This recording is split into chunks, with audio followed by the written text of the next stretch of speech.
When I joined the Sacred Ground program last fall, signing up felt like a small thing to do amidst the chaos of 2020.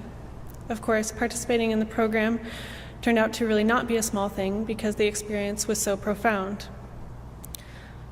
For me, one of the things that I took away from Sacred Ground is that everyone's story matters. It sounds a bit cliche, but our personal stories make us who we are, and it's not just our own lives or our parents' lives. Things that happened generations before can still affect who we are today. Our histories matter because they affect how we behave, how we react, how we see our own place in the world. And those histories are not just about individual decisions. They're heavily influenced by the institutions in place at the time. Many racial minority groups have histories filled with pain, and no matter how long ago, that pain is often still felt in many ways today.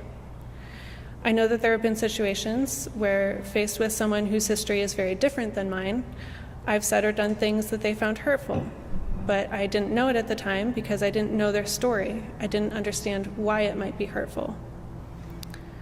Of course, we can't realistically know the individual background of every person we meet, but knowing histories beyond what we learn within our own family or our community helps us treat others with more dignity, empathy, and love. Everything I learned in Sacred Ground and all the conversations and thinking since now inform how I treat others. The program goes far beyond history, though, and challenged me to engage with materials and with others through the lens of my faith in God and Jesus. And part of the beauty of Sacred Ground is learning and grappling with both the historical and the theological aspects of racial reconciliation with other church members. I know that in my group, it felt like I learned as much from the other participants as I did from the provided program. One of the things that I'm still grappling with is, what do we do now? There are things that I can do individually, but the larger hurts caused by institutions require larger actions. What can we do collectively as a parish? I don't know the answer to that, although I think one step would be to know more about our own parish history as it relates to the communities around us.